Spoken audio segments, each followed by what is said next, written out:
Thanks for your support as a channel member, Dave Hill. We have two massive cup games for you today, boys and girls. We are reaching make or break point for the season. 2 wins today, and we're in the semi-final of the Europa League and the final of the FA Cup, whilst still being in a title race in the Premier League.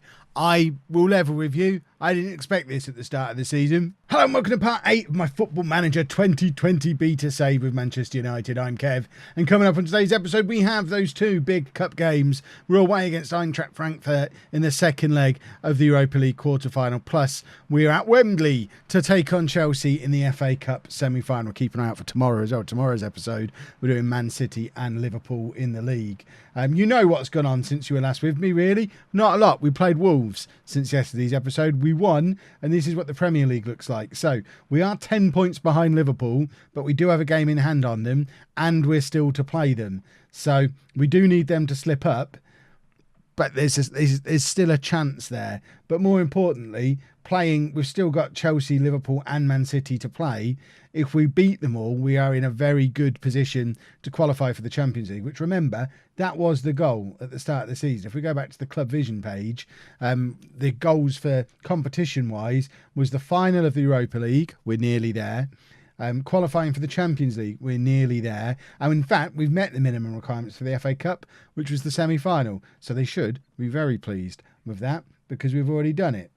And then it's next year we need to go and win the Premier League, but we'll worry about that next year. And this is the team that we're going to be playing against Frankfurt to try and book that spot in the semi-final. As ever this time of year, we're thinking in terms of keeping everybody fit and also protecting Paul Pogba from getting another yellow card, which is one of the reasons why he's not playing very much in this competition. So it's De Gea in goal, back for Shaw, Lindelof, Tuanzebe and Dalot, McTominay and Goretzka in a very mobile, very strong, tough tackling midfield. Rashford, Rodriguez and Gnabry behind Edouard up front. You see, as I've not got a playmaker here, I make Rodriguez a playmaker today. And if things aren't going our way, we've got Pogba, Martial, Eriksen all ready to come off the bench and turn this game in our favour if that is required. I would suggest and hope it won't be required because we're already 2-0 up from the first leg. We completely outplayed them in the first leg, which is why I'm fairly comfortable playing a not quite full strength team in this second leg, because it should theoretically be relatively easy to navigate our way into the semi-final. And then depending on how the result in the other quarter-final goes, that could lead to a semi-final against Bayern Munich, which will be our first big test of this tournament so far. Although that being said, they're also not top of Bundesliga. So they're not, form-wise this season, they're not massively better than Eintracht Frankfurt are. Although obviously, when it comes to semi-finals of major European competitions, I think reputation can often go a little bit further than current league form. Certainly in the realms of Football Manager. Rashford plays it back to Shaw to McTominay, and now Rodriguez and Shaw again, and we're knocking the ball around beautifully. I am growing to like this tiki-taka system. I know I keep threatening to change it. I certainly didn't expect to still be playing it in April, and I double didn't expect with bells on that if we were still playing it in April that we'd have had the season that we've had and the form that we've had. But I think the more I get used to watching it and the more they get used to playing it, the prettier it becomes. And we really do knock the ball around beautifully at times, as you've just seen here, carving a chance out of absolutely nothing. But what we are getting better at doing is deciding when it's time to go for the jugular, like just there, knock the ball around in little triangles to create space for Shaw, but then he actually crossed the ball, which is something that wasn't happening often enough when we were sort of getting used to this system earlier on in the season. We're definitely getting better at it the more we play it and the more we get used to it. Almost as if tactical familiarity is a thing in Football Manager. That is a thing of beauty, that goal. I want to see that from the other angle because it was so much fun to watch the first time around. The ball forward to Edouard, who drifts out into space, creates a massive gap behind him. This is a beautiful run from Edouard, but to see James Rodriguez come in and time his run perfectly, lovely finish. It's 1-0 to Man United on the night, 3-0 on aggregate. And I think at this point, we're pretty much there in the semi-final of this competition. We have to do something spectacularly stupid from this point to mess this up, I think. And on cue, they get an equaliser, and it's 1-1 on the night. I don't think we did anything spectacularly stupid, but it should serve as a reminder that we're not there yet. We do have an away goal, which might come in handy. I hope it doesn't have to come in handy, but that might come in handy. But we do still have the 2-goal cushion from that first leg. But I would feel a lot better if we were ahead on the night again, because morale and momentum and form and all that stuff. Say buzzwords, Kev. People will think it's commentary. And there you go. Don't let your performance levels drop. We are ahead in the tie, but not ahead on the night. And that's something that needs fixing. A red card here would be a problem. Luckily, that's not what's happened. I thought everything had stopped because there was going to be a red card. And if we got a player sent off here, I've already shown once to you this season and once in one of the offline games, I really don't have much of an idea what to do when we go down to 10 men. There's too much thinking involved. Right, Gnabry can come off. Eriksen can come on for him. And we're going to take off Rashford for Martial. That'll do for now. Just getting fresh legs in more than anything. I'm trying to keep Pogba off the pitch as much as possible. He's there if we need him. But I don't. If we are going to have to play Bayern Munich in the semi-final, I want him available. So I don't want him coming on and picking up a yellow card. Dalot can come off for the last 10 minutes. He's played a lot of games recently while Wan-Bissaka's been injured. Wan-Bissaka did play against Wolves in the league game, so he is fit again after his little injury layoff that he had. But Dalot was still...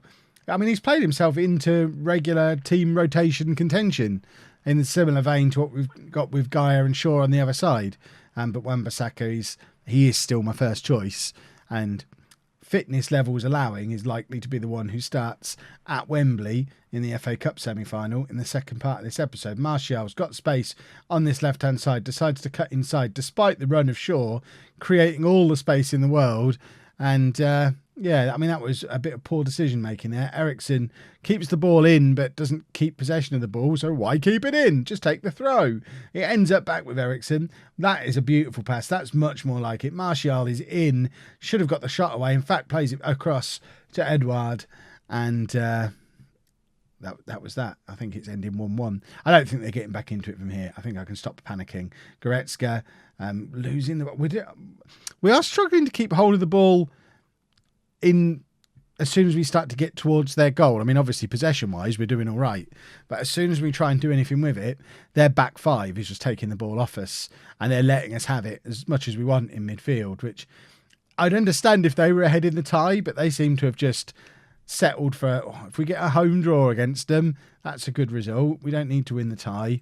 It's a weird way for them to play the match, but I don't care because we're into the semi-final, which means we are one victory and a tie away from meeting that club vision goal as well, which would be splendid. Now we need to rest the players up and get ready for Chelsea at Wembley. Before that semi-final, we have got confirmation through that it is Bayern Munich that we're playing in the semi-final. So I guess that's Saturday's video sorted. It's all coming thick and fast at the moment.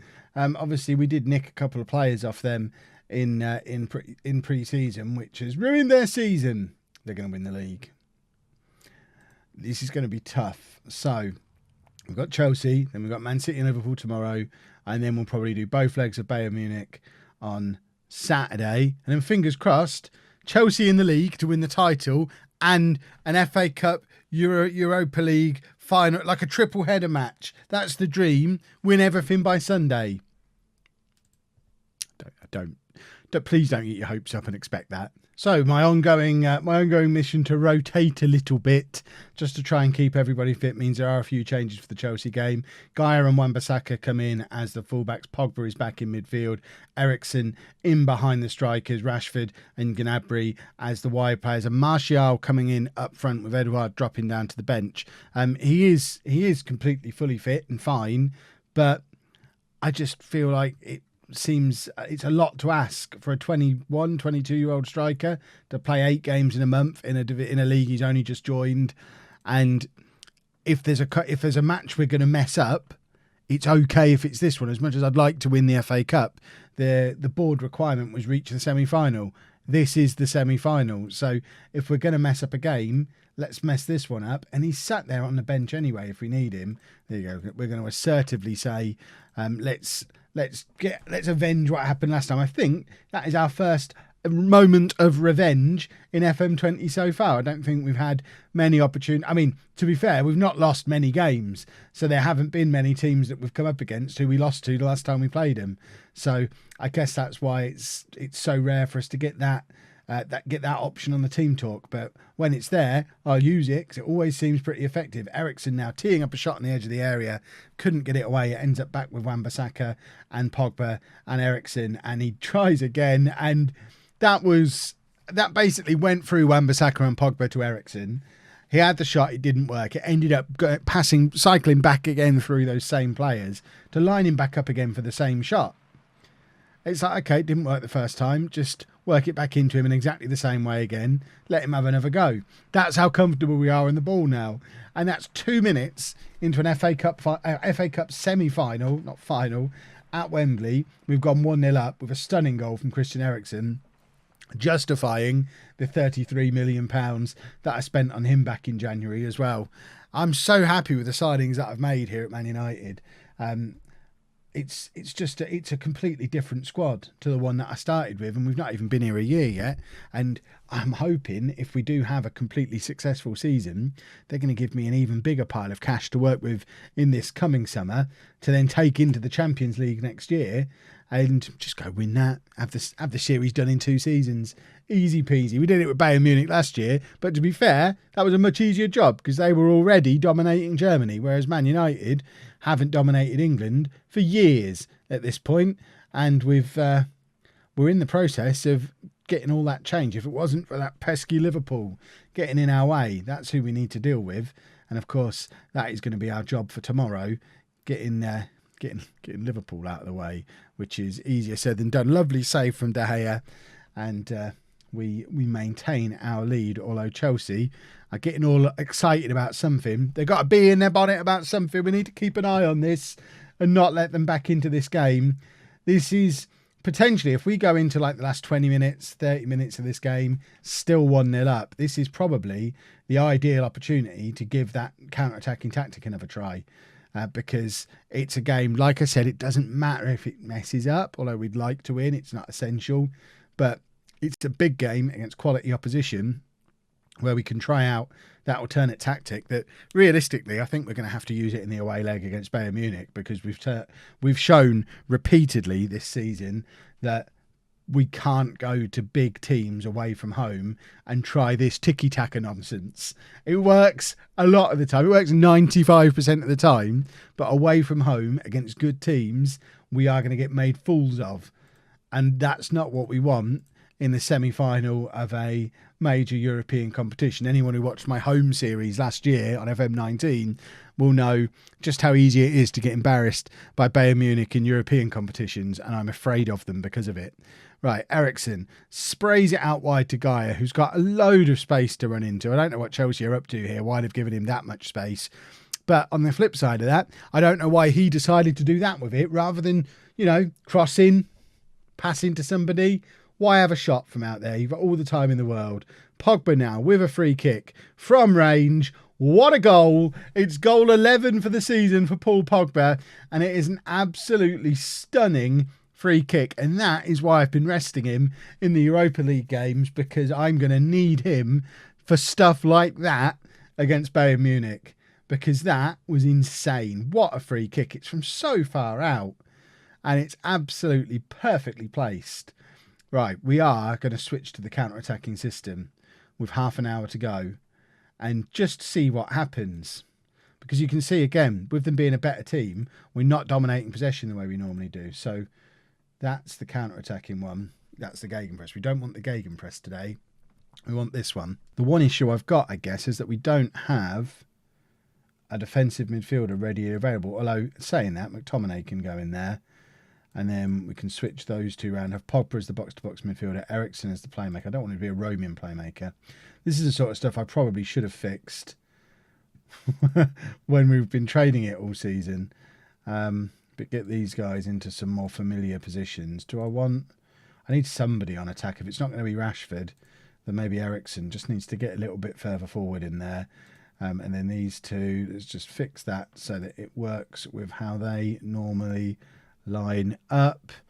And now I've done all that fiddling. I'm not actually going to change the personnel until the normal 70-minute mark. When I do, Goretzka is an absolute shoo-in to come on, probably for Eriksen in that midfield, even though Eriksen's having a lovely game. But it makes more sense to have Pogba as that more attacking one and stick Goretzka in there as the box-to-box midfielder. So that change is pretty easy to make if I can actually do it. And then for my last trick, Edouard on for Martial, and then just drop a little bit of praise and say, lads, you're doing a lovely job. Keep it up. Just don't let them have the ball. That was more the plan for tiki-taka. Counter-attacking is let them have the ball, but don't let them anywhere near our goal. Daniel James can come on for the last 10 minutes. And if we can limit this to minimal highlights, then I'll consider that a job well done. De Gea, big kick forward. Pogba chases onto it. Pogba's in here and tries to be fancy and float it over Kepa, when in actual fact, he should probably just smash it really hard and see where it ends up. That's what I'd have done in that situation. It's been said before, and I'm starting to see why. I am less of a flair player than Paul Pogba. But I'm willing to take it because I think I was more likely to score in that situation than he was. Right, Chelsea are continuing to attempt to attack, but not doing very well at it. You can see they are starting to get a hold of possession, but the lack of highlights in the 15 minutes that they've been controlling possession shows that we've actually been quite effective at not letting them have possession in particularly useful parts of the pitch. Cross comes in. That was lucky. Tammy Abraham there, very close to pulling one back for Chelsea. And that would have led to a nervy last couple of minutes if we'd have conceded a goal there. But as it is, we are super duper efficient. We got our goals, we played well, and then we just shut the game down. And that is a job well done. And that's the kind of performance we're going to need to master going into tomorrow's two matches, which are going to be both home games, both massive home games, against Manchester City and Liverpool. Why can't I... Is anyone else finding that when you go into the schedule screen, you have to scroll all the way down every single time? That wasn't the case on FM19. And I spend a lot of time on the schedule screen. So, two huge games. Man City, who are second in the league. Liverpool, who are top of the league. And then the games don't get any easier after that. But if we can pick up 2 wins, that puts us onto 82 points. And let's pretend that we'll have played the game in hand. So we'd be 4 points behind Liverpool with 5 games to play, but no more game in hand and not playing them. I mean, it's tough. We need to not just beat them, we need to beat them so badly that they go and lose 2 or 3 more games afterwards. It does at least get City out of the way if we beat them, and it becomes us as the team chasing Liverpool. But defeating those 2 games is a disaster because it lets Arsenal back in. It's going to be a big one tomorrow. If you've enjoyed that, please make sure you leave a nice big thumbs up on there for me. Subscribe to the channel for daily Football Manager videos. And thank you very much for watching.